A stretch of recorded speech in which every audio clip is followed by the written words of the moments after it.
Salut tout le monde, c'est Styro, j'espère que vous allez bien. Moi ça va très bien, on se retrouve aujourd'hui à Marseille. Vous le voyez, je suis pas chez moi, je suis descendu dans le sud. Je suis dans les bureaux d'MCES tout simplement parce que je vais avoir la chance d'interviewer et de poser quelques questions à 3 coureurs de Cofidis. Donc on va avoir Axel Zingle, on va avoir Alexandre Delettre et on va avoir Hugo Toumir. Donc ils vont arriver juste après, ils vont s'installer à côté de moi et je vais leur poser quelques questions.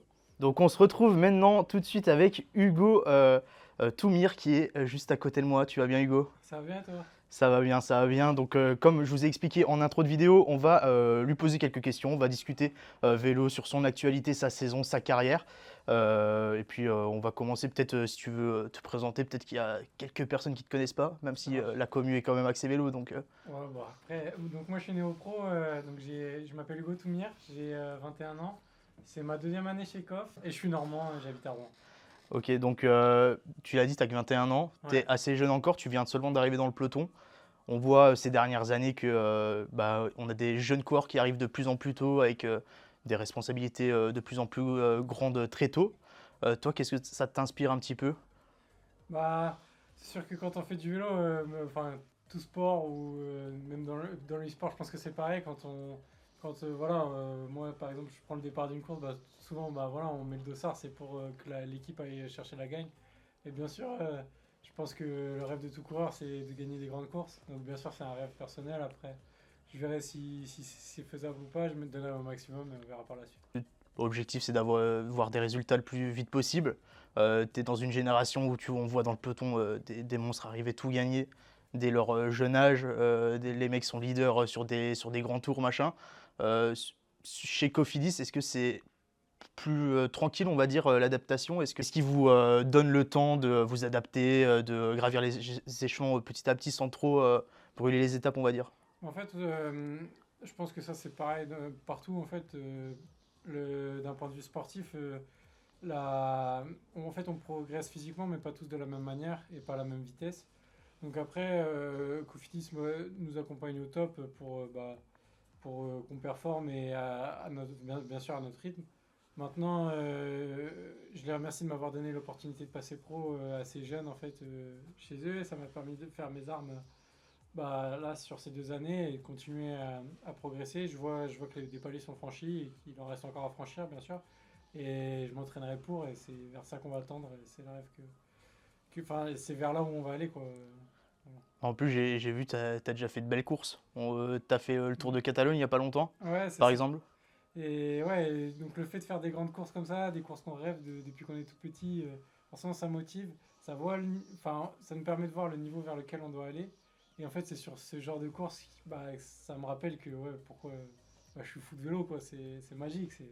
Quand, par exemple, l'an dernier, j'ai pris le départ du Dauphiné, mais il y avait certaines étapes, c'était incroyable, quoi. J'avais l'impression bah, en fait, ce que je regardais quand j'étais tout petit à la télé, et ben en fait, je le vivais et je voyais l'envers du décor et c'est top. Et j'ai qu'une envie, bien sûr, c'est bah, que ça marche bien sportivement et de me dépasser dans ce milieu-là, quoi. Et puis tu arrives dans un peloton où tu regardais les coureurs à la télé Ouais, quelques années avant. Là, tu es à côté d'eux, tu leur parles peut-être. ouais, c'est ça. Parfois, en fait, on parle à des gars qu'on pensait inatteignables, en fait.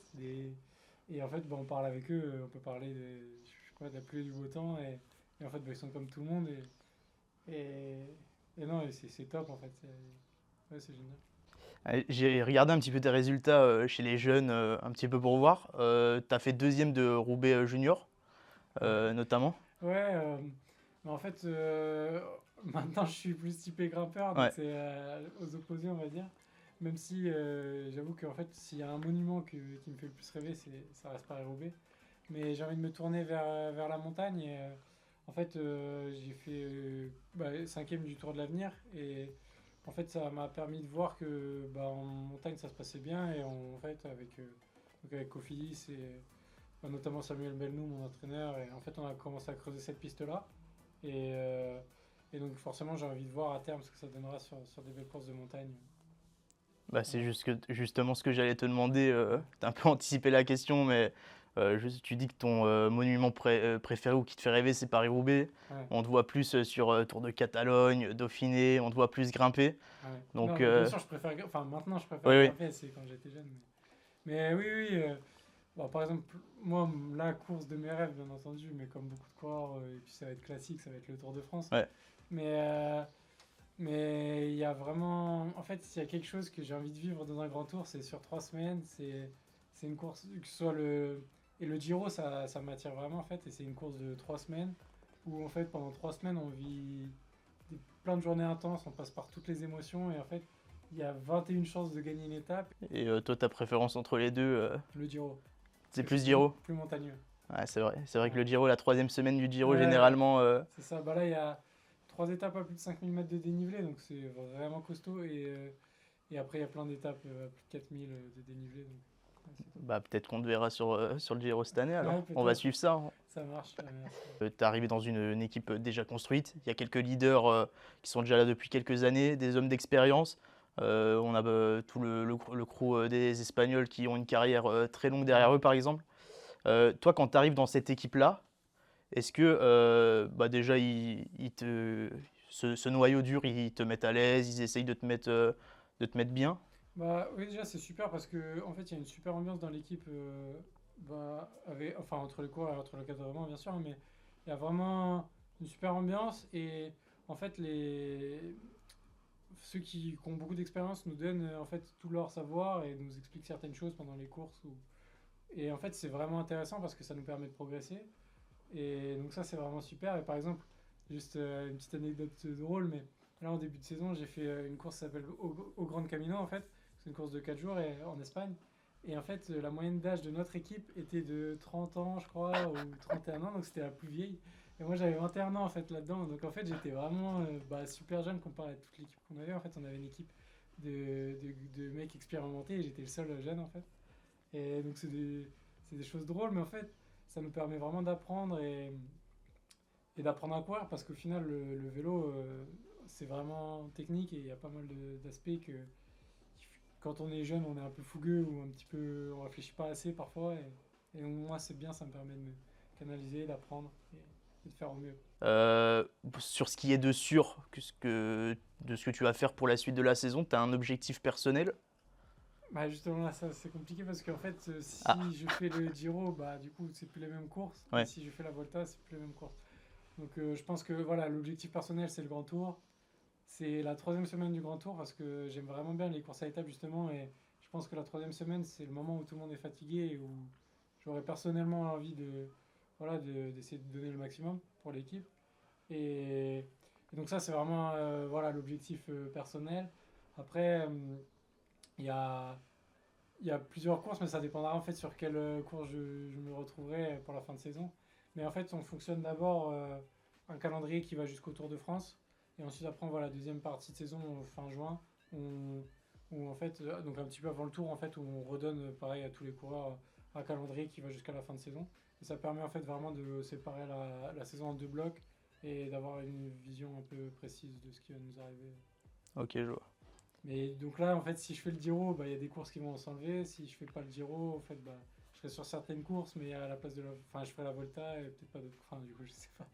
Voilà. Et, j'y pense comme ça. Ta préférence, si tu devais choisir un seul truc, on va partir du principe que tu fais le Giro. Ok. Si je te dis, tu gagnes une étape, une belle étape de montagne en 3 semaines, ou tu ramènes un petit maillot bleu de meilleur grimpeur. Ouais, une étape. Une Ah, étape. tu préfères l'étape que Ouais. le meilleur grimpeur? Ouais. On va lever les bras Ouais. sur une étape de montagne au Giro, je pense que ça n'a pas de prix. Ce serait ta première chez les pros en plus, non? Ouais, ouais, c'est Ouais. ça. Ouais. Ouais, ouais, j'avoue qu'en troisième semaine comme ça a de Ouais. la gueule. Ouais, ça a de la gueule. Tu as grandi un petit peu dans toute la sphère réseaux sociaux qui y a un peu autour du sport. Ça a beaucoup évolué ces derniers temps. On sait que par exemple Twitter fait partie aussi de la vie de certains sportifs ou quoi. Qu'est-ce que tu en penses toi de l'impact que peut avoir les réseaux sociaux? Est-ce que tu penses que pour vous les coureurs c'est important d'y être quand même un minimum pour être proche des fans ou Mm. quoi que ce soit ou faut s'en protéger quand même? Et bah justement, en fait, moi, c'est assez particulier parce qu'en fait, les réseaux sociaux, c'est pas du tout mon truc, c'est Ah pas ok. fluide chez moi en fait. Et donc, mais par contre, pour autant, je sais que c'est important et en fait, c'est pour tous ceux qui nous suivent et en fait, c'est une manière de communiquer en fait avec tous ceux qui nous poussent au fait au quotidien. Donc, je m'y mets, voilà, je me fais un coup de pouet au cul et je m'y mets. Et, et par exemple, j'ai pas Twitter, mais j'essaie vraiment d'être au maximum sur Instagram et Facebook réguliers. Et donc j'ai un ami qui m'aide pour ça et qui me donne donc c'est top. Et, et en fait, bah, je pense que c'est important en fait. Maintenant dans le cyclisme moderne, on a besoin de ça, rien que pour les sponsors, pour beaucoup de choses en fait. Et ça permet de communiquer, par exemple, quand on a des supporters mais qui sont pas au courant qu'on a eu tel ou tel problème sur telle ou telle course et ils sont contents de le savoir, ils sont contents de savoir où on court parce que parfois en fait c'est près de chez eux et comme ça ils pourront venir nous voir. Et je pense qu'en fait il y a toute une partie qui fait que bah, en fait on est obligé de garder ça. Enfin, c'est une partie essentielle en fait de notre sport maintenant. Et je pense que ouais, c'est important. Bon, du coup, tu nous as dit que tu n'étais pas réseaux sociaux plus que ça. Niveau jeux vidéo, est-ce que tu connais Pro Cycling Manager? Oui, oui, quand même. Oui, tu connais, tu Ouais. y as déjà joué ou pas du Ouais, tout? j'ai déjà joué. En fait, moi, j'ai eu une partie où je jouais quand même pas mal sur ma partie collège et début lycée. Et donc, je jouais à Pro Cycling Manager. J'ai joué un petit peu à LoL, à League of Legends. Ok. Et sinon, moi, j'étais un joueur de WoW, de Ah World oui. of Warcraft. Ouais, c'est un monde à part, on va dire. Et, du coup, voilà. Et après, en fait, plus tard, donc quand je suis arrivé vers le fin collège, lycée, j'ai joué à la console, donc j'étais Xbox. Et je jouais un petit peu. Bon, je touchais un peu à tout. Ok. Mais en fait, là, en ce moment, donc j'ai toujours la console à la maison, mais j'avoue que là, ça fait un petit moment qu'elle prend la poussière. Je vais te poser une dernière question. Je pense que ça peut intéresser les gens. On sait que le cyclisme t'es tout seul sur le vélo, Mm. t'es tout seul sur ta machine, mais c'est quand même un sport d'équipe Oui, avant oui, tout. totalement. Euh, Au niveau des entraînements, par exemple, vous habitez un peu tous aux quatre Mm. coins de la France ou même dans d'autres pays pour certains. Certains sports, c'est encadré, tu as les entraînements à tel endroit pour tout le monde. Dans le vélo, comment ça se passe? Vous vous entraînez individuellement chacun de votre côté ou vous êtes souvent en groupe ou, Dans le vélo, en fait, on s'entraîne tous. En fait, on a chacun notre entraîneur qui nous envoie nos entraînements en fait, sur une plateforme. Donc on sait ce qu'on a à faire chaque jour et en gros, en début de semaine, on sait à peu près ce qu'on fait toute la semaine. Quoi. Et donc c'est à nous de voir si bah, on a envie de rouler en groupe ou s'il y a telles sorties qui sont peut-être un peu plus compliquées à faire en groupe. Ensuite, bah, donc ça dépend vraiment où on habite. Il y a des coins cyclistes type Chambéry où il y a ouais. plein de monde. Il y a plein de coureurs en fait qui habitent. Mais moi, à Rouen, il y en a moins. Donc, bah, quand j'ai l'occasion et que, en fait, bah, parce que, en fait, il y en a qu'un qui habite, enfin, qui est de passage de temps en temps à Rouen et il y habite même pas, c'est Tony Galopin. Donc, quand j'ai l'occasion et quand on est tous les deux dessus, bah, voilà, j'en profite pour rouler en groupe. Mais c'est vrai que je roule assez souvent tout seul, moi. Et ça dépend vraiment des coureurs. Et il y en a qui roulent tout le temps en groupe, d'autres, bah, tout le temps tout seul. Ça dépend vraiment.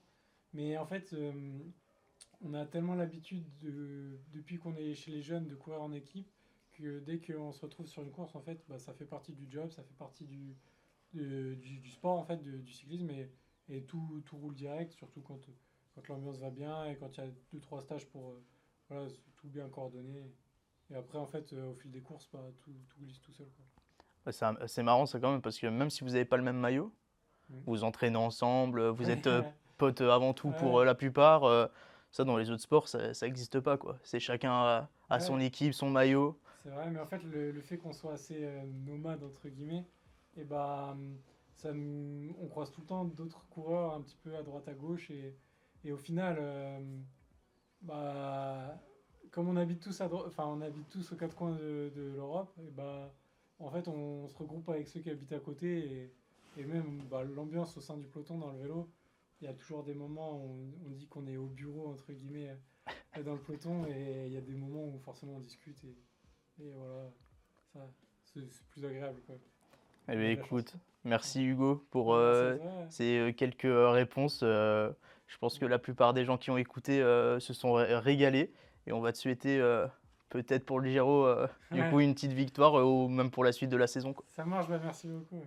Merci. Bon, on est maintenant avec Alexandre Delettre. Tu vas bien, Alexandre? Salut, ça va très bien et toi? Ça va très bien. Donc, juste après, pardon, avoir reçu Hugo, on va te poser quelques questions. Tu vas nous dire un petit peu tes impressions sur la saison, des sujets sur ta carrière, etc., etc. Et on va commencer par parler de Paris-Roubaix. En plus, ça fait un peu le lien avec ce que Hugo nous disait juste avant. Toi, tu es le seul à qui on parle aujourd'hui qui a déjà fait Roubaix. C'est ça, j'ai fait 2 fois Roubaix. J'ai fait la première année quand j'étais chez Delco. Et c'était la pire année. Enfin, c'était une Ah des ouais? pires années que ça faisait longtemps que ça avait pas été, elle avait pas eu lieu, pardon. Et ouais, du coup, c'est ça. Et en plus, moi, je l'avais fait un peu dans des conditions particulières où c'était justement, j'avais couru la veille et l'avant-veille, je venais un peu en remplacement. J'avais découvert Roubaix sous la pluie. Ouais, c'était l'année 2021 avec 2021, le. c'est Ouais. ça. Et l'année dernière, j'ai eu l'occasion de le faire avec Cofidis, du coup, où là, j'étais super content je l'ai découvert, j'ai pu faire les reconnaissances, tout ça et tout. Donc ouais, c'était une belle expérience. Parce qu'on a eu Hugo juste avant qui nous disait que lui, sa course de rêve, c'était Paris-Roubaix, alors que c'est plus un grimpeur sur papier. Nous, en tant que spectateurs, on a la vision de Roubaix, on sait que c'est hyper difficile. Est-ce que sur le vélo, c'est vraiment l'enfer dont on parle? En fait, c'est une course où il y a beaucoup de stress. On se mentalise quelques jours avant, quand on sait qu'on va y aller. Moi, ça me faisait plaisir d'y aller, hein. Même si je suis pas forcément un coureur pour ce genre de course. J'étais content d'y aller, c'est quand même une des plus grandes courses du monde. Donc franchement, non, non. Et après, beaucoup de stress, d'appréhension, de reconnaissance, se mentaliser un peu sur les pavés, tout ça, prendre conscience un peu des risques qu'il peut y avoir. Et non, non, c'est une course où j'ai pris beaucoup de plaisir qui est très très dur, hein. Forcément, quand on arrive, on est complètement rincé, mais content d'arriver sur le vélodrome, malgré pas forcément une place très très honorable, quoi. Ouais, cette année, tu l'as fait? Non? Non, cette année, non. Non, tu J'étais l'as pas fait. présent, ouais. Donc, ouais, t'as pas eu le top 10 de Max Walshed dans votre équipe? Je l'ai vu, mais à la télé, quoi. Oui, voilà. Mais c'est vrai que c'était agréable à voir, c'était sympa à voir pour l'équipe, c'est un beau résultat, donc c'est plaisant de regarder ça à la télé, ouais. Et bon, du coup, tu nous as dit que c'était pas forcément ta course de prédilection à la base. Toi, si tu devais cibler l'un des 5 monuments où tu serais le plus à l'aise, ce serait Roubaix ou un autre? Une des courses que franchement qui pourrait être sympa, ça serait Milan-San Remo, quoi. Ça serait vraiment un truc, c'est puncher, mais c'est assez long, c'est usant toute la journée, tout ça. Mais ouais, ça serait une course Après Roubaix aussi, quand même. Même si je sais que c'est pas mes caractéristiques, c'est une course c'est une des plus belles courses du monde, donc forcément. Ah, tu serais plus Roubaix pavé que Liège, par exemple? Ouais, après, je connais pas les Ardennaises. Ok. Je t'avoue que j'ai pas encore eu l'occasion de faire les Ardennaises. Donc ouais, j'aimerais bien les découvrir à l'avenir, mais pour l'instant, je sais pas trop sur quoi me projeter, on va dire. Ok. Tu nous as un peu parlé de Milan-San Remo. Tu l'as fait, si je dis pas de conneries? C'est ça. Déjà une fois? Exactement, je l'ai fait cette année. Cette année? Cette année, ouais. Nous, c'est peut-être une question bête, hein, qui peut paraître bête quand vous le faites, mais nous, on se dit, San Remo, c'est 300 bandes tout plat, Ouais. il se passe rien, ils doivent se faire chier un petit peu sur le Ouais. vélo.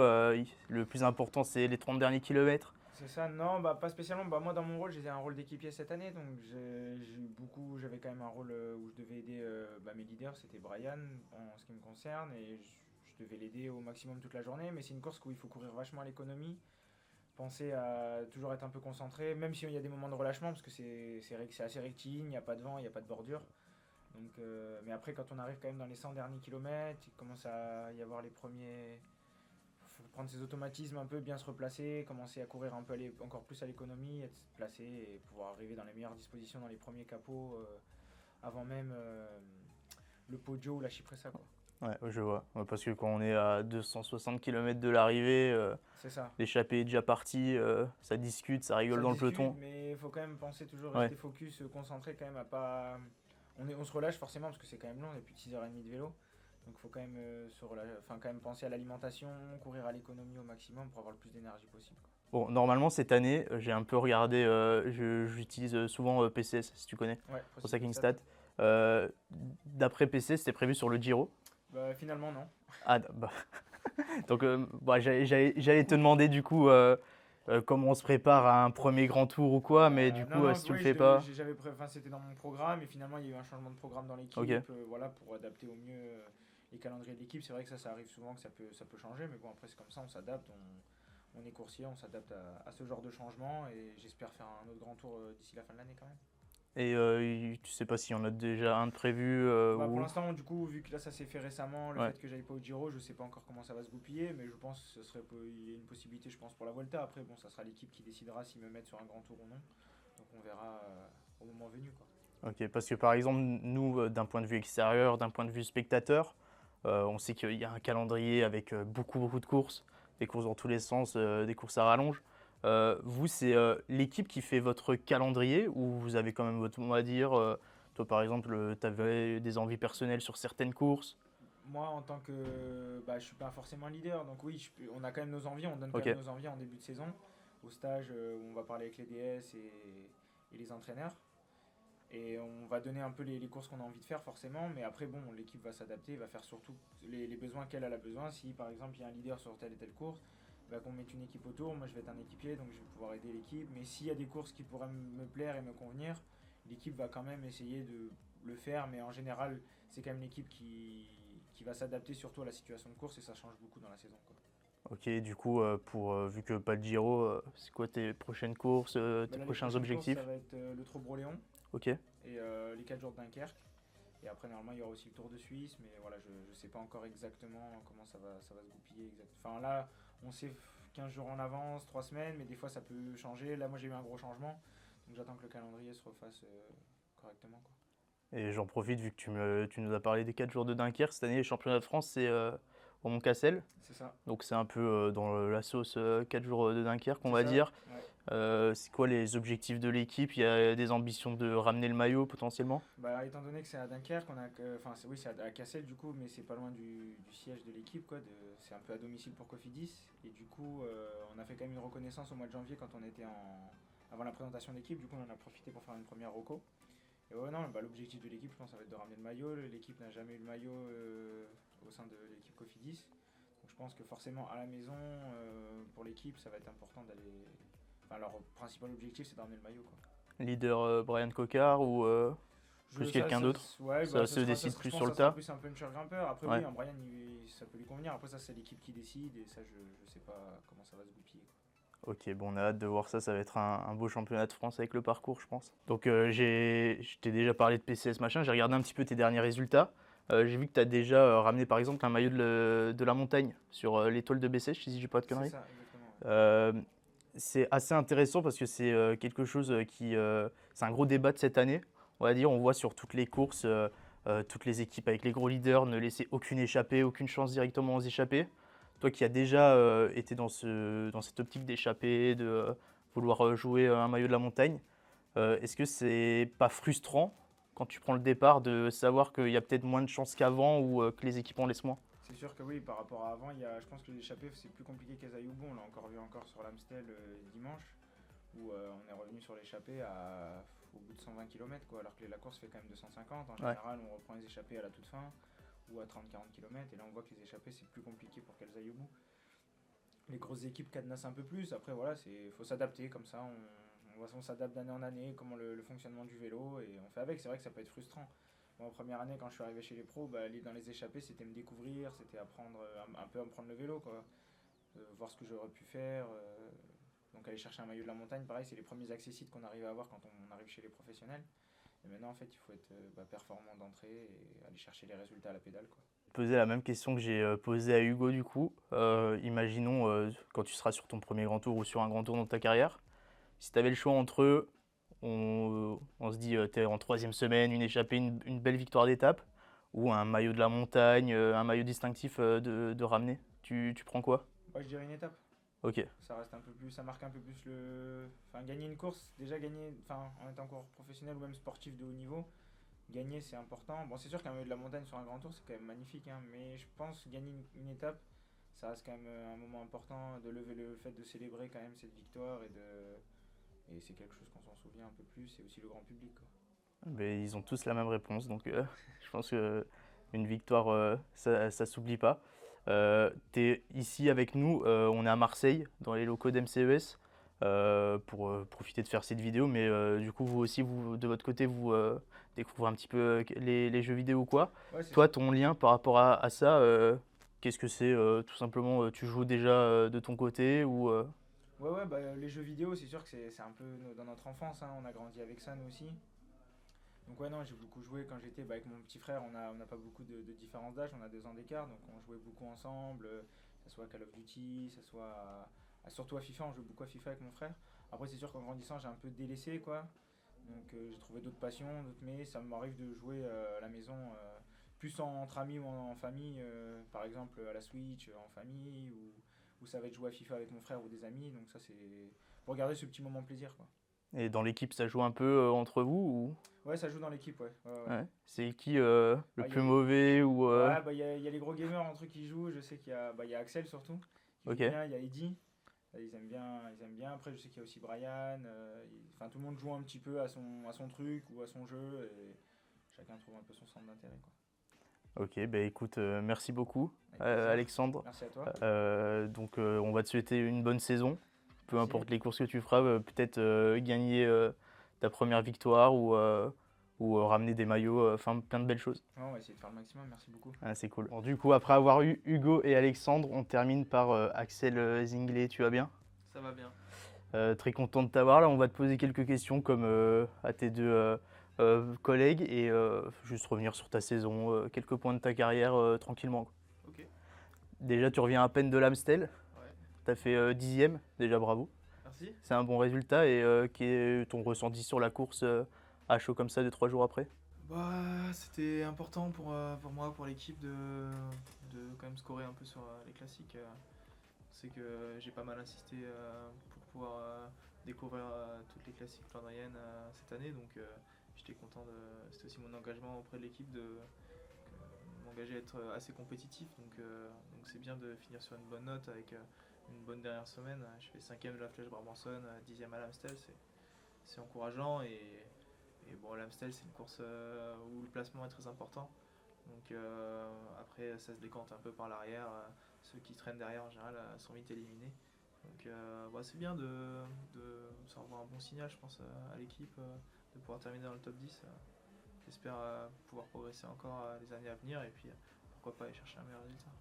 Bon, en plus, tu parles de placement cette année, édition assez folle où c'est parti à plus de 90 km de l'arrivée pour les vainqueurs.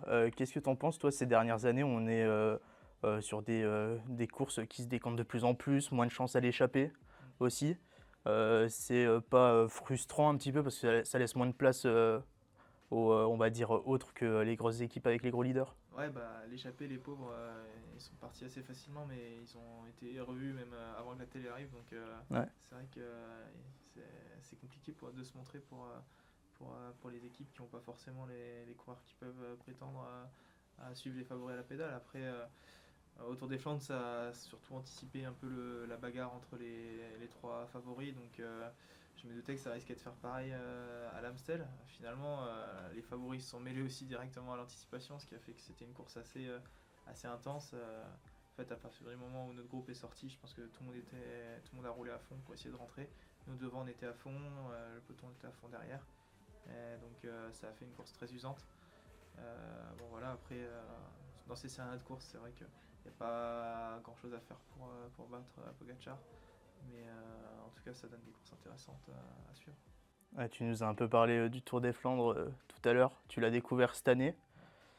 Si tu devais un petit peu te caractériser, on va dire, dans un monument précis, ça serait celui qui te convient le mieux ou pas? Ouais, après, je suis pas un grand fan des pavés. C'est vrai qu'en fin de course, j'en deviens un peu allergique. C'est vrai, on voit pas trop à la télé, mais c'est vrai que ça se coupe quand même pas mal. Et fin de course, on bute un peu dedans. Donc, finalement, l'Amstel, c'est un peu le Tour des Flandres sans pavé. Donc, c'est pas mal aussi. Mais ce qui est sûr, c'est que moi, j'aime bien les courses un peu usantes comme ça, avec du dénivelé. Et ouais, donc je pense que je suis assez bien taillé pour tout ce qui est classique, un peu entre les Flandriennes et les Ardennaises. Ça me convient bien. Plus Liège-Bastogne-Liège, du coup. Ouais, je pense que Liège, ça va être un peu dur Ok. pour l'instant, parce qu'on voit quand même au palmarès, c'est quand même beaucoup de grimpeurs. Ouais, j'aimerais bien pouvoir m'exprimer sur des courses comme ça, mais à l'heure actuelle, je peux pas espérer rivaliser avec les grimpeurs. Donc peut-être à l'avenir. Pour l'instant, c'est vrai que les Flandriennes, ça me convient mieux quand même. Au moment où on tourne, on est le jour de la Flèche. Toi, tu as arrêté ta saison des classiques, on va dire, à l'Amstel. Pour le reste de l'équipe et les copains, c'est quoi un petit peu l'objectif sur cette Flèche et ce Liège-Bastogne-Liège? Bah, j'espère pas me tromper, mais je pense qu'il faut suivre Victor Lafay aujourd'hui. Je pense qu'il peut vraiment aller chercher un bon résultat. On a vu, il y a pas mal de favoris qui sont out.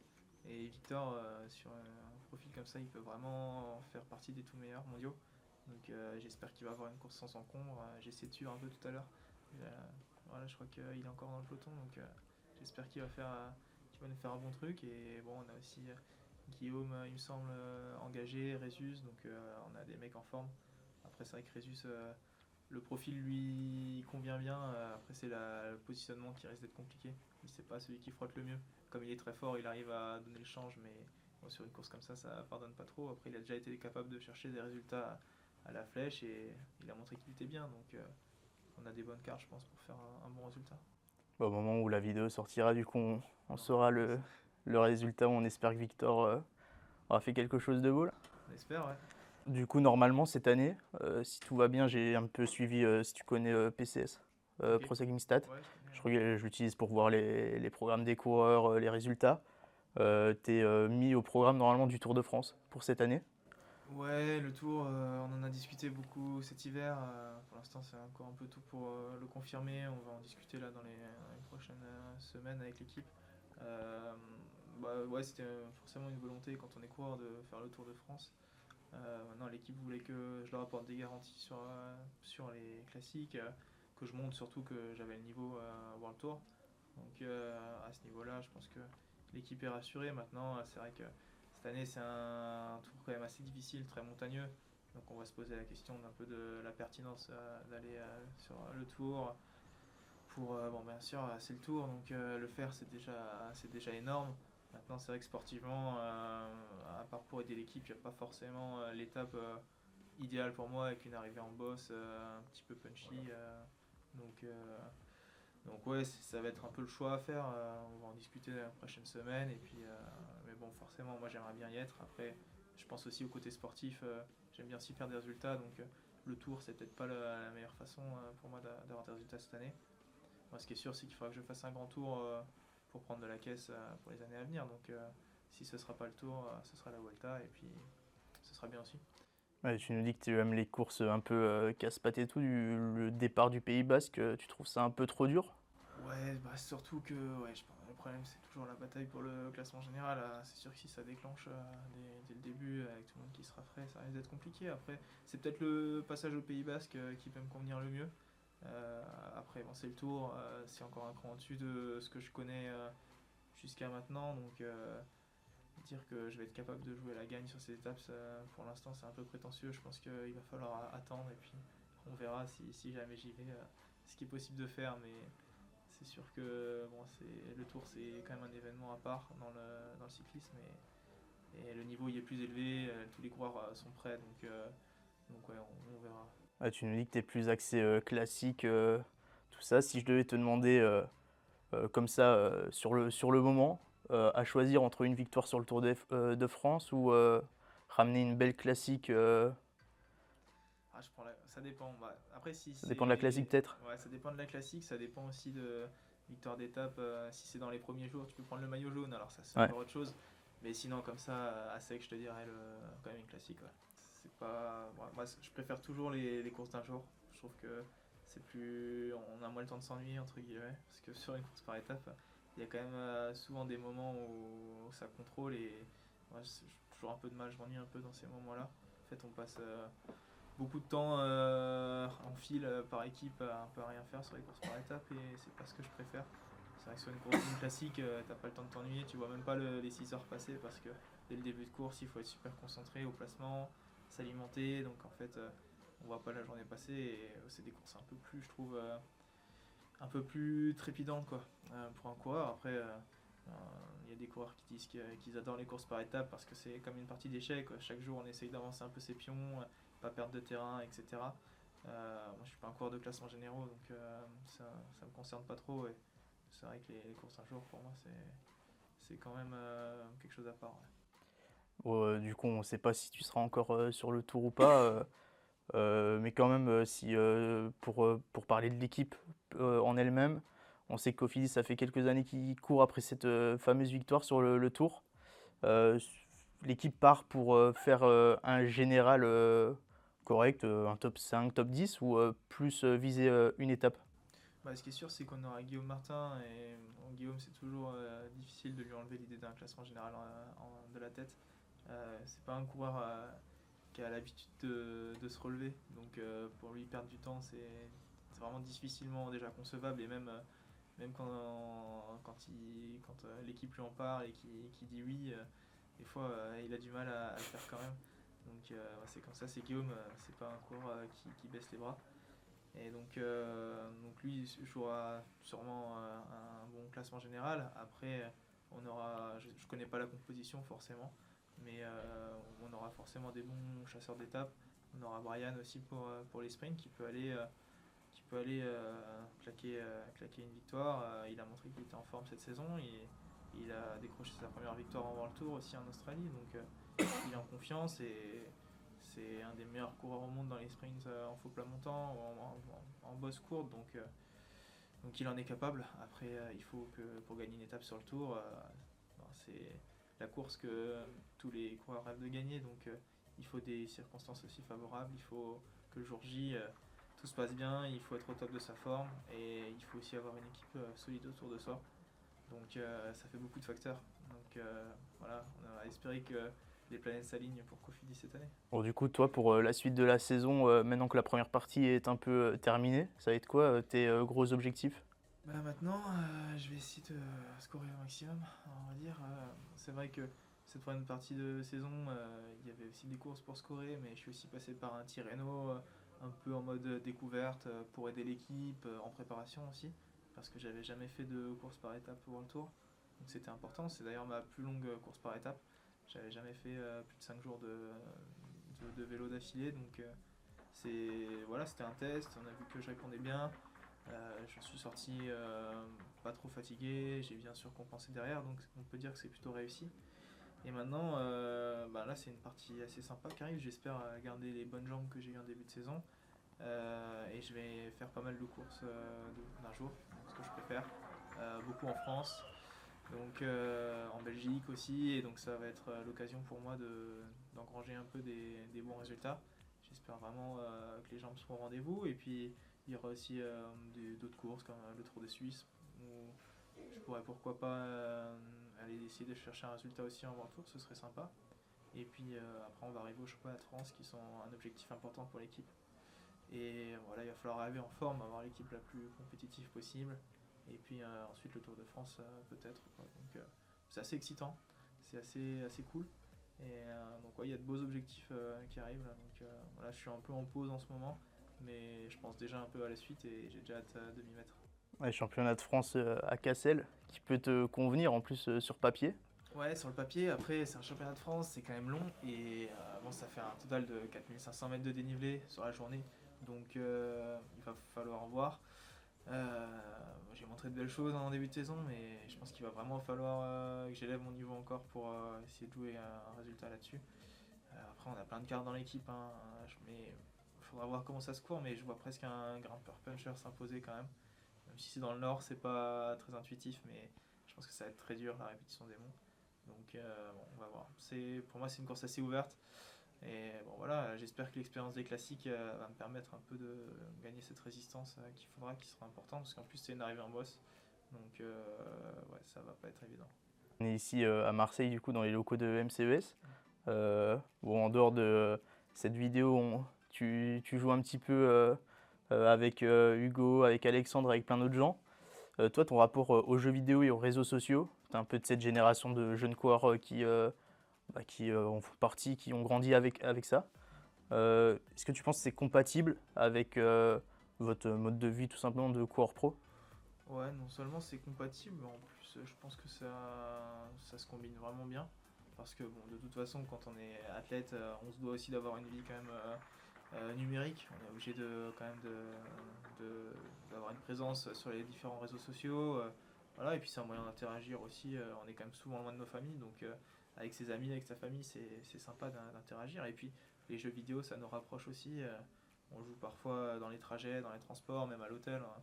On joue un peu ensemble, donc c'est sympa. Hier encore, j'étais sur Call of avec Eddie Finet. On se voit pas, mais bon, on discute un peu en dehors du contexte professionnel, on va dire, avec l'équipe, et puis ça permet aussi de créer des liens. Et ouais, c'est un bon moyen de créer un peu des affinités, je trouve. Et c'est bien dans une équipe créer de la cohésion, quoi. De toute façon, c'est super important, donc les jeux vidéo, c'est un bon moyen d'y arriver, quoi. Hugo et Alexandre, juste avant, ils nous ont dit que c'était toi un petit peu le meilleur, le plus gamer d'entre vous. Ouais, d'entre ceux qui sont présents ici, et après, ouais, il y en a d'autres qui sont très bons dans l'équipe. Je pense à Anthony Pérez notamment. Pourtant, c'est un peu le plus âgé, mais il est très bon. Et ouais, je joue parfois avec lui et souvent, je gagne pas souvent. Donc il y a encore un peu de boulot. Mais non, mais en tout cas, c'est sympa, ça nous permet de partager des choses en dehors du vélo. Et bah, voilà, ça fait qu'on est aussi des amis avant d'être des collègues. Et ça, c'est important dans une équipe. Ça fait un peu ce qui fait monter la mayonnaise, on va dire, dans l'équipe. Et bon, on voit, on a des bons résultats cette année. On court bien ensemble et je pense que c'est aussi en partie grâce aux jeux vidéo. Bah, écoute Axel, merci beaucoup pour ces quelques réponses à mes questions. J'espère que ça t'a plu. Ouais, c'était top. Merci beaucoup à toi. Donc merci à vous, en tout cas chez vous, d'avoir suivi aussi cette vidéo où on a pu poser quelques questions à Axel, Hugo et Alexandre. Si ça vous a plu en tout cas, vous pouvez la partager, tout simplement lâcher un petit pouce bleu aussi, vous abonner, suivre tous les cours qui sont passés dans cette vidéo sur leur réseau, Insta et compagnie, suivre MCES aussi sur leurs différents réseaux sociaux, pardon. Pareil pour moi, tout est en description. Et puis nous, on va se retrouver très vite pour de prochaines vidéos, que ce soit dans ce même format ou dans d'autres sur PC un peu plus classiques à la maison. Merci à tous d'avoir suivi, à la prochaine, ciao ciao.